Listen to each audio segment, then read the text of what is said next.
Olá pessoal, tudo bem? Aqui quem está falando é o professor Pedro Garcês, professor de ensino religioso, e essa vai ser a nossa primeira aula do oitavo ano, no ano 2021, primeira videoaula.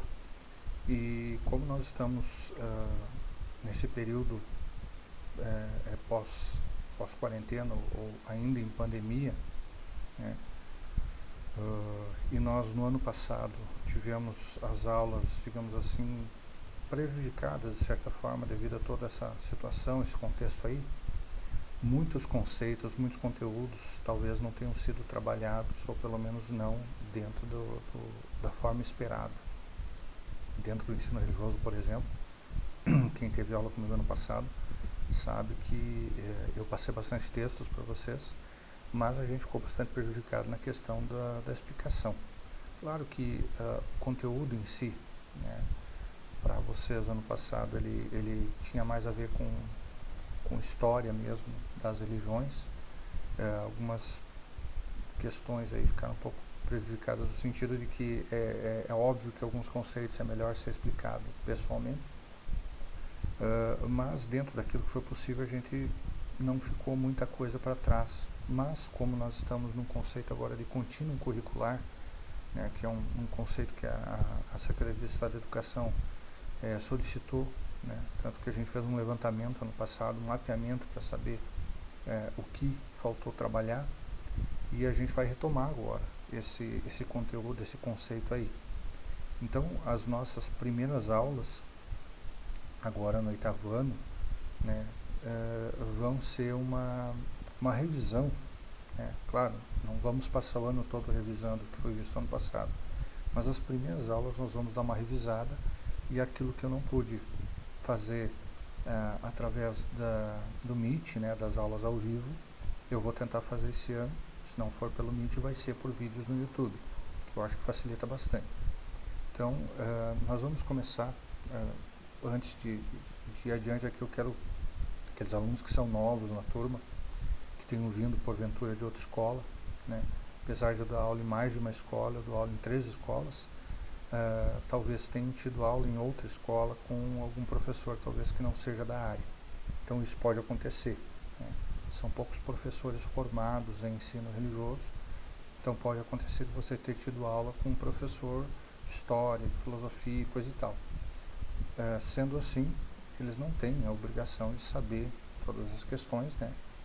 Então pode acontecer de você ficar um pouco perdido lá no começo em relação ao que eu vou falar aqui, mas eu aconselho que você entre em contato com algum colega e peça o caderno emprestado, ou que ele possa mandar fotos do caderno, para que você possa se inteirar do que está sendo falado, do que está sendo feito, tá? E pode me chamar em particular, não tem problema, que aquilo que eu puder fazer para resolver, tirar suas dúvidas, eu vou fazer, tá? Então, retomando o que nós vimos ano passado, no 7º ano, vocês estudaram o politeísmo na atualidade, né? Lá no 6º ano, sei que vocês não tiveram aula comigo no 6º ano, mas no 6º ano, em tese, eu pelo menos trabalho o surgimento da religião na história da humanidade, como as religiões se desenvolveram, como essas religiões, as primeiras religiões, as mais antigas, elas eram politeístas, acreditavam em vários deuses. Depois, como essas religiões viraram mitologia. Isso encerra o ano no 6º ano. No 7º ano, então, a gente começa vendo o politeísmo na atualidade. As religiões que existem, que são politeístas nos dias atuais. Minha ideia é que no 7º ano você consiga ver, estudar essas religiões. O hinduísmo, as religiões afro, Umbanda, Candomblé, Quimbanda, né, as religiões que no Brasil são chamadas de afro-brasileiras, e algumas crenças tribais, indígenas, que também são politeístas, que têm a crença em várias divindades. A ideia é que durante todo o 7º ano você possa ver isso. Textualmente, por escrito, ou nos textos que eu passei para vocês, foi possível ver tudo isso. Mas, infelizmente, né, as aulas em si, a gente acabou sendo prejudicado. Então, o que eu vou fazer? Eu vou retomar um pouco aqui, falar um pouquinho sobre as religiões afro, sobre o hinduísmo um pouco, e algumas características que essas religiões têm em comum. talvez na próxima aula, eu não sei se eu vou dar continuidade, mas no máximo vai ser essa aula e a próxima que nós vamos retomar esses conceitos, porque depois nós vamos entrar no surgimento do monoteísmo, né? E a partir do monoteísmo depois a diversidade religiosa monoteísta, islamismo, o judaísmo e o cristianismo. E por último, daí no oitavo ano, vocês veem a diversidade cristã, né? As inúmeras ramificações do cristianismo, coisa e tal. Claro que não é só isso, esse é digamos, o assunto principal, mas no decorrer do ano nós vamos ter outros assuntos, outros temas paralelos, né, assuntos transversais e algumas outras curiosidades que vocês têm ao longo do ano que a gente vai poder tirar também, tá? Mas basicamente, ano passado nós vimos as religiões afro. Né? Por que as religiões afro se enquadram como politeísmo na atualidade? Né? Quem é de religião afro, tem alunos que são, vários alunos que são da Umbanda, do Candomblé, da Quimbanda, muitas vezes se perguntam, tá, mas peraí, professor, eu aprendi que nós temos um Deus poderoso que é criador, e os orixás são manifestações, né, das forças da natureza e coisa e tal. Sim, de fato, a maior parte das religiões afro tem essa concepção, e alguns historiadores inclusive dizem que os orixás são manifestações personificadas ou personalizadas, mas do poder do Deus Criador, que é o principal, que na maioria das religiões afro, que tem a origem na língua iorubá, é chamado de Olorum ou Olodumaré. Tá? Então, de fato, alguns historiadores falam isso.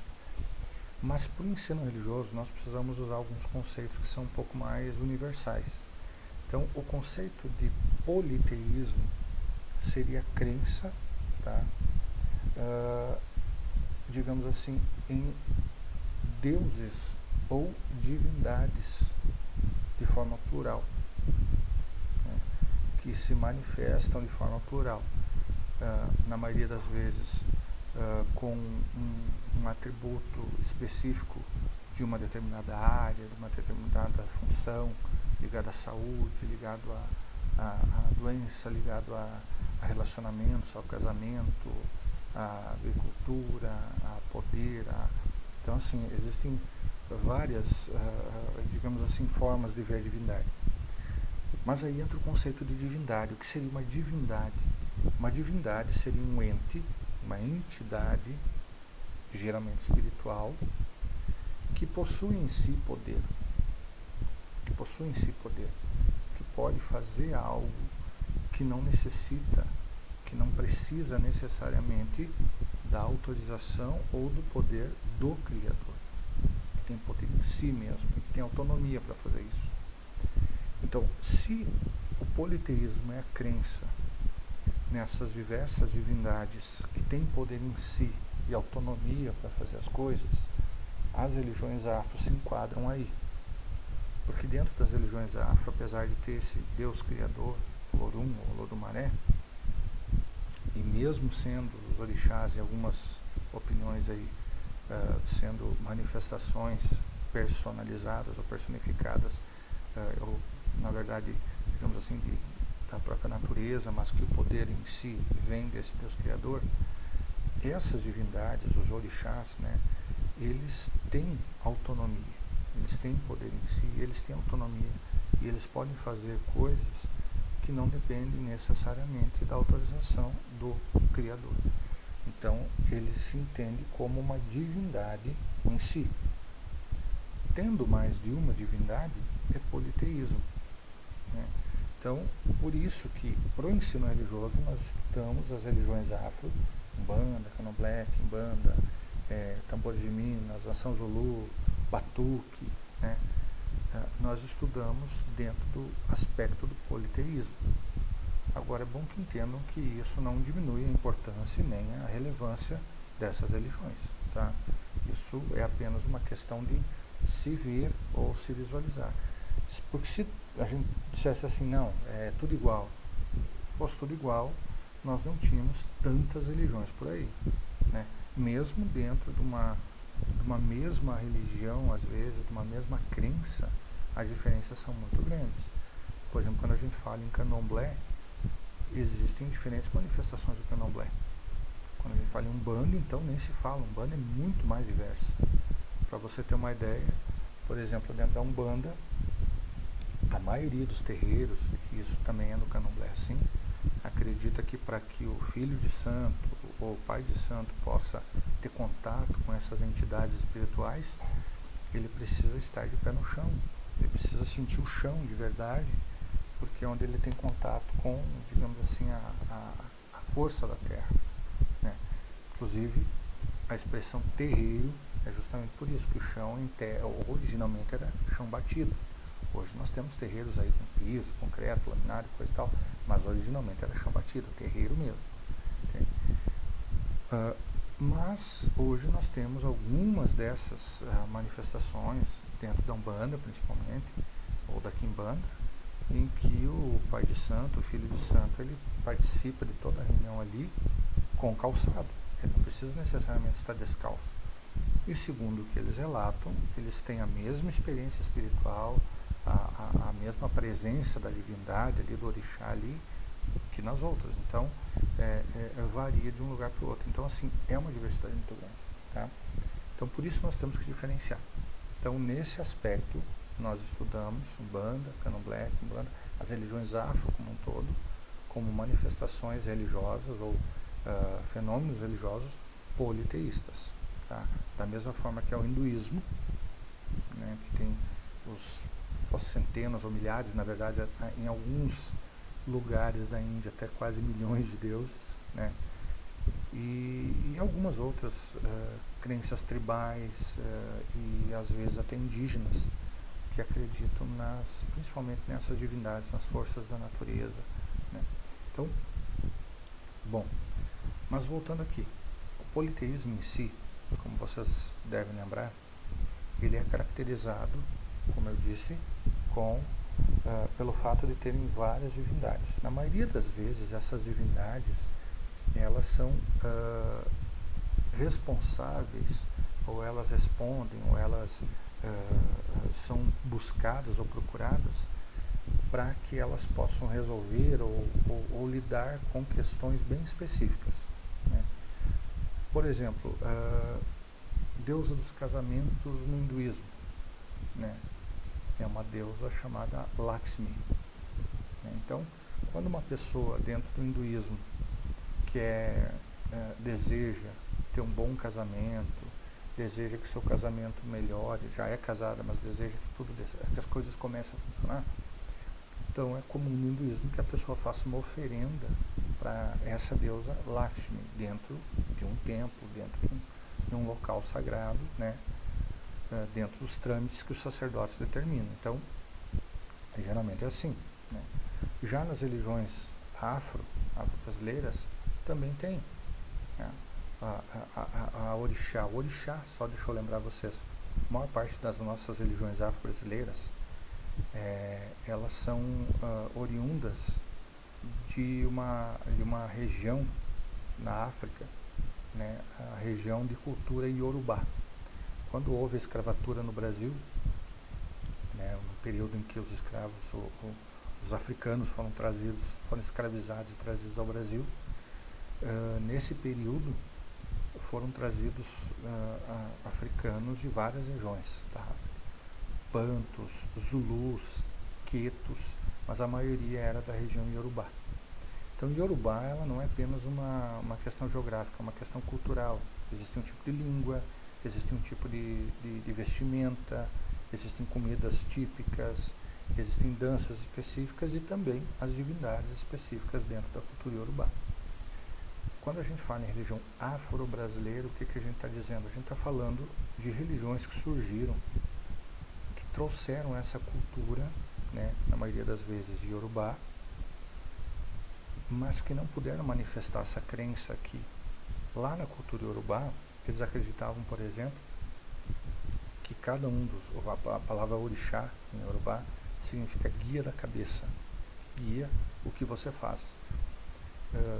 Eles acreditam que cada pessoa ela tem um orixá que é o seu guia, que é quem lhe orienta, quem faz quem dá a sua direção, né? Eles acreditam nisso. E eles também acreditam que os orixás, né, essas divindades, eles podem tanto fazer o bem quanto fazer o mal.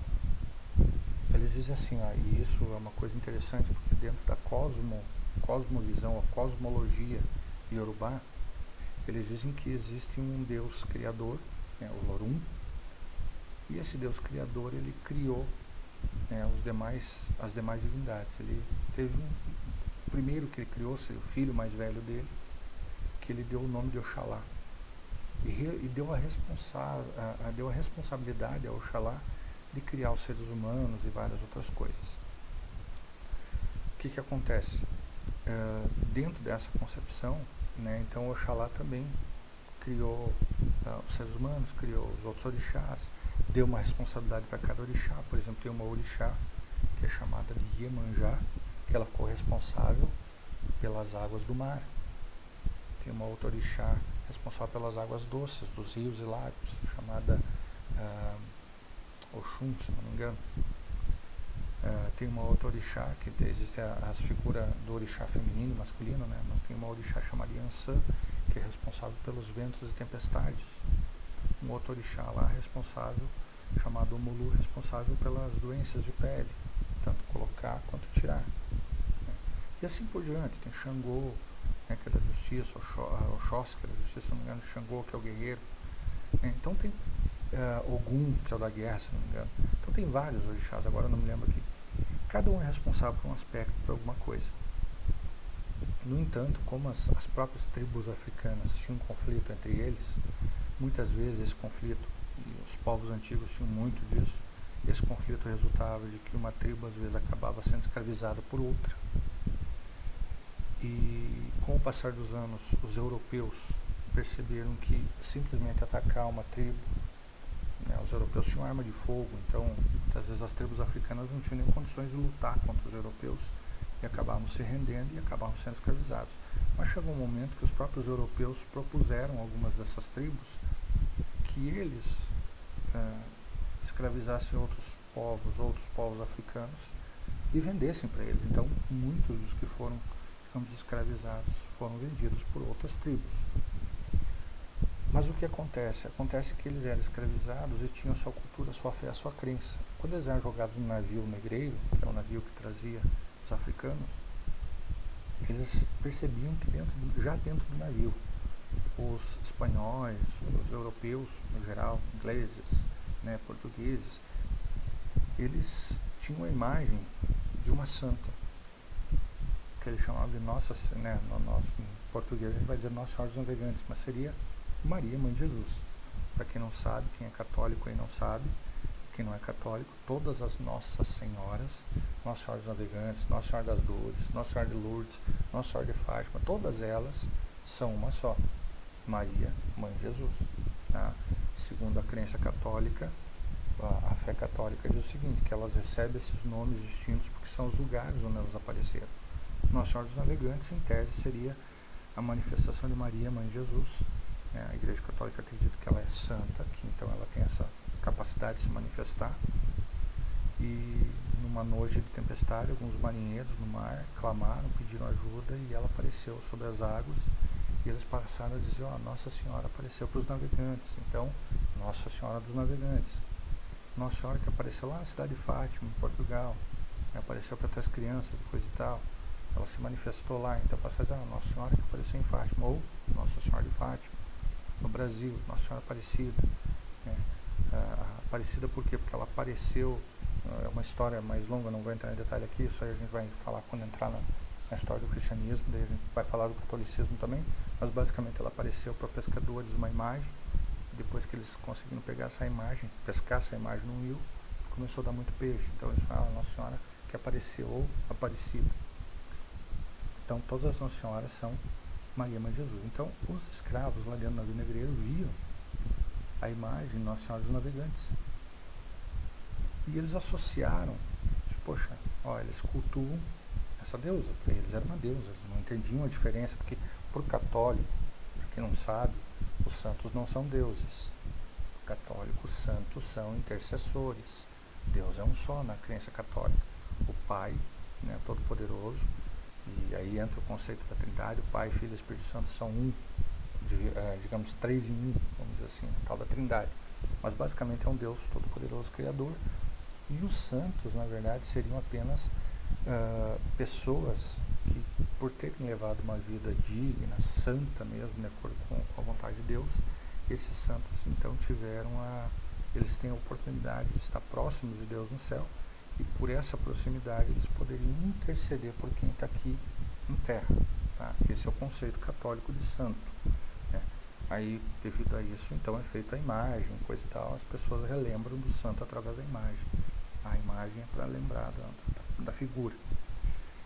Então, o que acontece? Só que esse conceito, né, para os africanos não tinha. Então, na mente deles, não. Esse pessoal e esses europeus, eles também têm uma deusa responsável pelas águas salgadas, porque os barcos deles têm a imagem dela e eles rezam para ela, eles cultuam ela.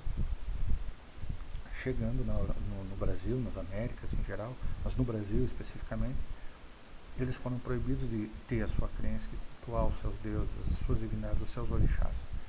E se eles tentassem fazer isso, eles eram mortos, eles eram, digamos assim, agredidos.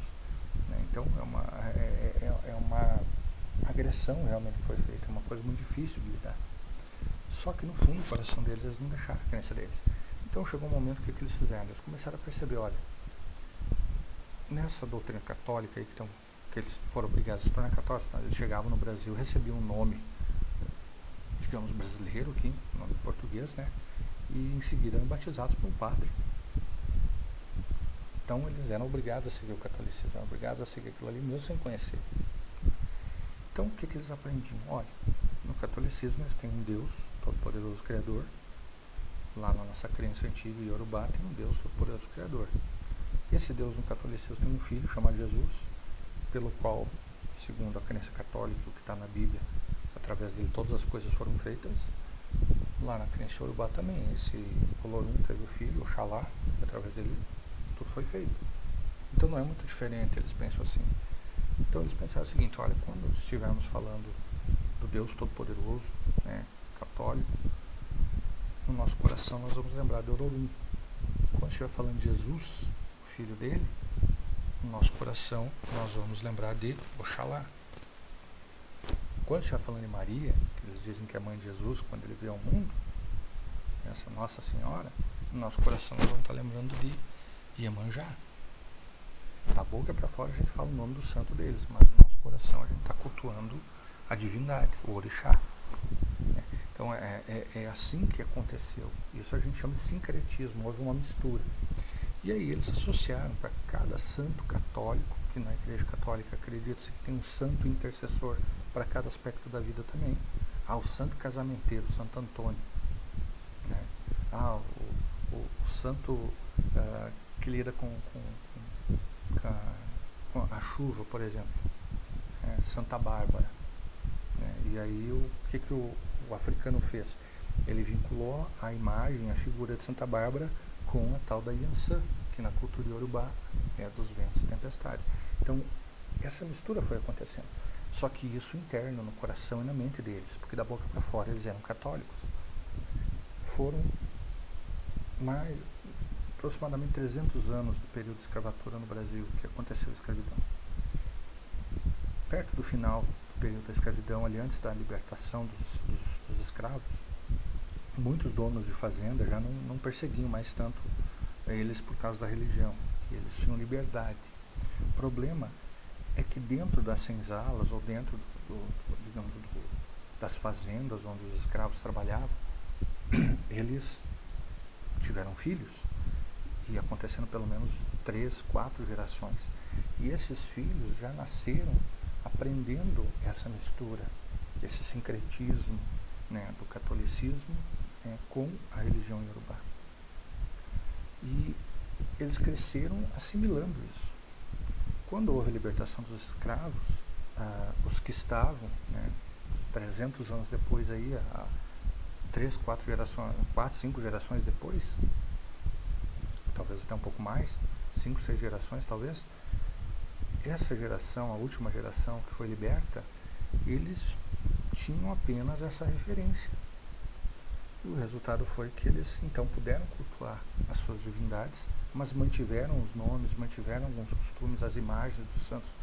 Por isso que hoje, se você for no terreiro de Umbanda, por exemplo, vai estar lá a imagem de Maria, José, São Pedro, São Luís, todos esses santos católicos, São Jorge, vai estar lá a imagem deles. Só que para eles não é o santo, para eles é o orixá. Vocês compreenderam? Isso na Umbanda, a Quimbanda ainda tem. No Candomblé já não. O Candomblé já preferiu se distanciar e seguir mais a linha africana mesmo. Então, por isso, dentro do Candomblé, você não vai ver as imagens dos santos católicos, né? Já na Umbanda, você vê as imagens dos santos católicos ali. E a Umbanda não misturou só isso. A Umbanda misturou também algumas crenças espíritas, do espiritismo kardecista, e algumas questões ligadas ao xamanismo indígena. Então, a Umbanda ela é muito mais misturada. O Candomblé já é mais aquela questão ali, mais africano mesmo, tá? Basicamente é isso aí. Só que essas religiões, elas eram religiões predominantemente das pessoas africanas, dos ex-escravos, né? E os seus descendentes e assim por diante. Então, quando acabou a escravatura, essas pessoas não receberam terras para plantar. Quando elas foram libertas, legal, estamos libertos, estamos felizes, somos homens livres, mulheres livres. Mas vamos fazer o que agora? Vamos para onde? Voltar para a África não dá, não tem como, não temos como fazer isso. Vamos invadir uma terra e plantar? Mas tudo já estava demarcado, tudo já tinha dono. Então o que nós vamos fazer? E essas pessoas acabaram migrando para a cidade grande, para as maiores cidades, os grandes centros, trabalhando muitas vezes por bem pouco salário, ou continuavam nas fazendas trabalhando por um salário que muitas vezes não era suficiente para manter a família. Alguns inclusive disseram, e isso é histórico, alguns até inclusive achavam que o período da escravatura era até melhor, porque daí eles ganhavam comida, ganhavam um lugar para dormir, tal. E agora não, agora eles ganham salário, e com o salário eles têm que fazer tudo, mas daí eles não têm casa, eles têm que pagar para morar, eles não têm a plantação, eles têm que comprar comida, porque plantar eles não têm terra para plantar, e assim por diante. Então, essas pessoas foram literalmente marginalizadas.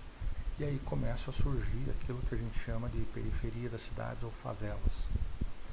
Mas essas religiões permaneceram, as religiões afro. E aí o que acontece? É natural não, infelizmente, isso é existente no ser humano, o conceito do preconceito em relação à cor da pele.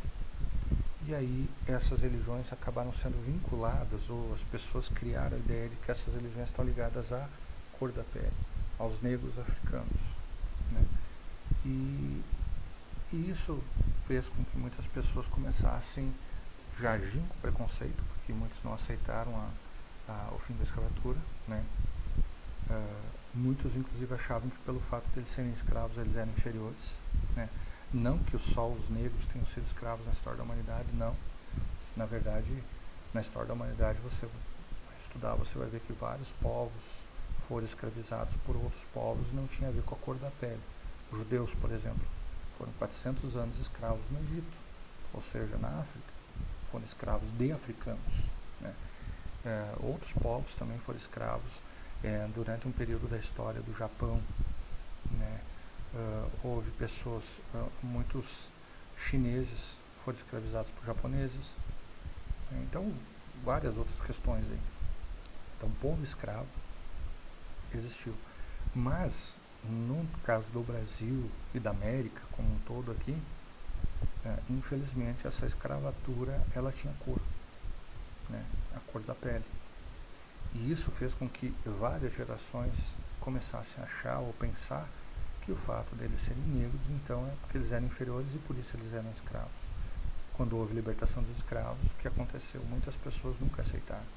E, infelizmente, isso foi enraizando na mente do brasileiro, das pessoas que vivem aqui, esse conceito, essa ideia de que o branco é superior. E isso aí gerou todos os conflitos que a gente sabe que existem em relação ao preconceito, racismo, coisa e tal. Mas a verdade é que isso digamos assim, se refletiu, isso foi refletido na religiosidade. A religiosidade afro-brasileira, banda, candomblé, quimbanda, acaba recebendo todo esse preconceito, que tem uma questão racial, né? Não estou dizendo que todo preconceito em relação às religiões afro é racial. Às vezes o preconceito ele tem a ver com conceitos mesmo de religião, até porque lembrem que eu estou falando de um conceito politeísta num país que é predominantemente cristão monoteísta. Então aí também existe uma questão aí de preconceito. Também não estou dizendo que o fato de não concordar, se você é cristão e você não concorda, isso seja preconceito. Não. Acho que nem todo mundo vai concordar. É a mesma coisa dizer que uma pessoa que é da Umbanda e do Candomblé, se não concorda com o cristianismo, com a crença em um único Deus, também é preconceito. Não. Às vezes tem sim preconceito, a gente sabe. Preconceito no sentido da origem da palavra. Preconceito, ou seja, conceito prévio. É um conceito que se tem antes de conhecer o que realmente é. Tá? Mas não é só nesse sentido. As religiões afro, elas sofrem preconceito racial e sofrem preconceito de desconhecimento da maior parte das pessoas. Um exemplo prático é que se eu dissesse aqui para vocês no começo do vídeo que eu vou falar sobre as religiões da macumba, muitos já iam saber mais ou menos o que eu estava falando. Uns até agora ficaram pensando, poxa, Umbanda, Candomblé, que mano, o que é isso? Mas quando usa a palavra macumba, as pessoas, tá, aquele pessoal lá do batuque, não sei o que, tal. Só que macumba, na verdade, não é o nome da religião. Macumba é o nome do instrumento musical usado nessa religião. Mas então a macumba não é aquele negócio que faz na esquina lá, aquele despacho? Não, aquilo é uma oferenda. Pode até ser chamado de despacho em alguns momentos, mas é uma oferenda aquilo, não é macumba. Mas então por que as pessoas chamam de macumba? Preconceito, não conhecem. Dentro das senzalas lá, estavam lá tocando seu tambor, tocando seu instrumento, e esse instrumento chamado macumba era tocado, tinha um som, e aí de repente alguém branco, o feitor, o dono da fazenda, ouve aquilo e pergunta para algum dos escravos, que som é esse? Mas ele estava perguntando o som do ritual como um todo, daquela música, como o que é aquilo? É um ritual como um todo.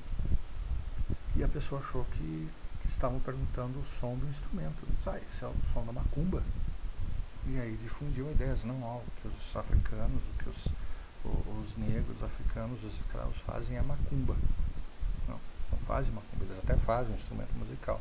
Eles tocam a macumba dentro do ritual da religião afro, que hoje a gente chama de Umbanda, Quimbanda, Candomblé, Tambores de Minas, Nação Zulu, no Rio Grande do Sul o pessoal conhece por Batuque, e tem alguns outros nomes aí, mais regionais assim. Então basicamente é isso. Então existe sim esse preconceito, parte do preconceito racial e parte do desconhecimento. Tá? E a ideia de que se vincula essa crença deles à feitiçaria, à bruxaria, esse tipo de coisa. Tá? Que nós vamos talvez falar um pouquinho mais sobre isso depois, para entender.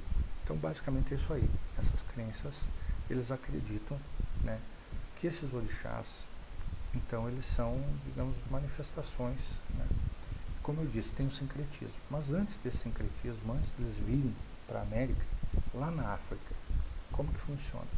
Eles acreditavam o seguinte: esses orixás, eles podem tanto fazer o bem quanto fazer o mal, porque na cosmovisão de como o mundo foi criado, como foi feito, eles dizem o seguinte, que Oxalá fez os seres humanos. E nessa cosmovisão eles ensinam, que não está escrito isso, eles ensinam oralmente, é a tradição oral. Nessa cosmovisão diz que Oxalá criou seres humanos parecidos com os orixás. Bom, eles acreditam o seguinte: se eu sou parecido com o orixá, lembram que na religião cristã diz que o ser humano é imagem e semelhança de Deus? Então, não é tão diferente assim. Então, dentro dessa cosmovisão, ele diz assim: se nós somos parecidos com os orixás e nós, seres humanos, não somos só bons e também não somos só maus, nós fazemos tanto bem quanto fazemos o mal, porque eu não conheço ninguém que só faça o bem e não conheço ninguém que só faça o mal, vou ser sincero com vocês. Claro que eu conheço pessoas que aparentemente fazem mais o bem do que mal, e vice-versa. Alguns fazem aparentemente mais mal do que bem, mas uma pessoa que só faça o bem, que só faça o mal, eu não conheço. Então, se nós seres humanos somos assim e nós somos parecidos com os orixás, segundo eles, Os orixás também fazem o bem e fazem o mal. Só que eles dizem que esse bem ou esse mal vai depender do tipo de relacionamento que cada pessoa tem com os seus orixás. Se eu faço oferendas e se eu obedeço às orientações deles, o que eles dizem que eu devo fazer, né? E eles levam isso muito a sério dentro dessas religiões. Existe até a orientação tipo, o orixá quer que use tal cor de roupa, você pode falar com tal pessoa, com outra pessoa não pode. Tem isso. E eles levam isso muito a sério. Nesse dia você pode comer, você tem que fazer jejum, tem tudo isso aí. Então se a pessoa está levando isso a risco, está fazendo e está bem com os seus orixás, ela tem condições de pedir favores a esses orixás para si, para fazer bem para si mesmo, ou até mesmo para fazer o mal para alguém. Só que eles dizem que isso depende de justiça. Como assim? Olha, eles dizem que tem um orixá que é o orixá da justiça. Então, quando eles fazem oferenda, eles não fazem oferenda só para um orixá. Tem uma oferenda que é feita para um orixá, que é Deus, esqueci o nome dele. Mas é um orixá que ele é, digamos assim, o responsável pelas encruzilhadas, né? E ele que abre os caminhos ou não. Então ele tem que receber uma oferenda para poder a oferenda para o orixá responsável por aquilo deslanchar ali o negócio. Então são feitas várias oferendas numa só. Mas eles dizem que tem um orixá da justiça. Então que se você desejar um mal para uma pessoa e esse mal é descabido, você está desejando mal para ela, você quer que haja um mal para ela, mas esse mal não tem justificativa, é apenas porque você é mal, então esse orixá vai fazer esse mal voltar para você. Então eles acreditam nesse princípio de justiça. Tá? Claro que eu não estou dizendo que todas as religiões afro são assim. Isso é o que, no geral, é assim. Mas lá na África eles acreditavam nisso. E outro detalhe, quando eles iriam fazer uma oferenda pedindo algo para si, de bom para si ou para alguém da sua família, alguma outra pessoa, era comum que eles fizessem isso durante o dia. Todo mundo podia ver, ninguém ia criticar. Bom, você está fazendo uma oferenda para uma coisa boa. Mas quando eles iam fazer uma oferenda para prejudicar alguém, né, mesmo que fosse justo, mesmo que aquilo fosse merecido, aquele mal para aquela pessoa, mas para que não chamasse atenção e eles não ficassem mal vistos, eles faziam durante a noite. Então, por causa disso, a oferenda feita à luz do dia, clara, né, eles passaram a chamar de magia branca, que é para o bem. Aquilo que era feito nas escuras, escondido à noite, era chamado de magia negra, porque era para o mal. Daí surgiu essa distinção entre magia branca e magia negra. Magia branca é para o bem, magia negra é para o mal. Tá. No politicamente correto de hoje, as pessoas iriam dizer, mas isso é preconceito. Por que magia branca é do bem e magia negra é do mal? Isso tem a ver com a cor da pele. Não, pessoal, isso não tem nada a ver com a cor da pele, até porque quem criou esse conceito de magia branca e magia negra, se é do bem ou se é do mal, foram os próprios africanos. Mas não tem a ver com a cor de quem faz, tem a ver com o horário que é feito. Durante o dia, às claras, todo mundo pode ver magia branca. À noite escura, né? A negritude da noite, vamos dizer assim, é magia negra. Vocês compreenderam? Então, é bom que a gente saiba disso, porque senão às vezes as pessoas criam cismas ou acham um preconceito onde não tem. Tá? Então, essa definição entre magia negra e magia branca, ela foi feita pelos próprios africanos, isso lá na África. Então, aqui no Brasil, né, por mais que tenha pessoas que talvez pensem que tem a ver com a cor da pele, mas a verdade é essa. Bom, mas voltando aqui. Então, eles acreditam nisso. Acreditam que existe esse conceito. E, para cultuar essas divindades, esses orixás, eles fazem vários rituais. Individuais, usam guias, às vezes no pescoço, às vezes no braço, às vezes em si, usam determinadas cores de roupa e fazem vários rituais que envolvem dança, que envolvem música, que envolve aquilo que eles acreditam ser incorporação, quando um desses orixás, que é uma entidade espiritual, incorpora neles, entra no corpo deles, né? Inclusive é comum, né? Não é no sentido pejorativo, mas é comum que eles se intitulem como cavalo da entidade, cavalo do orixá, ou seja, porque o orixá vai montar nele, né, como uma montaria, vai usar ele como alguém que vai transportar ele. E eles fazem, né, oferendas de alimentos, determinados tipos de alimentos para os orixás. Existe sim dentro dessas religiões oferenda de animal que é sacrificado, que é derramado sangue, tá? Não vou dizer aqui que sei tudo sobre isso, mas a verdade é que a maior parte das vezes esses animais, principalmente são animais grandes, um bezerro, um cabrito, alguma coisa assim, são sacrificados, é usado apenas o sangue na maioria das vezes, ou alguma parte ou outra, mas a carne do animal na maioria das vezes acaba sendo assada, fazem um churrasco, eles comem, é consumida, não é desperdiçado, não é jogado fora.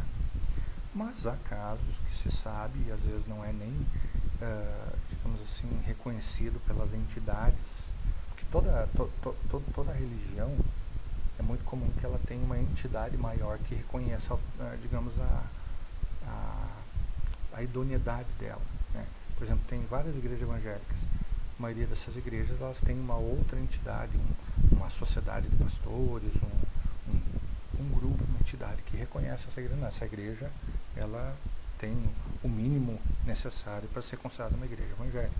A igreja católica tem a CNBB, né? A igreja católica, para ser igreja católica, tem que ter um padre, tem que ter um padre ordenado, preparado em seminário, reconhecida pela CNBB.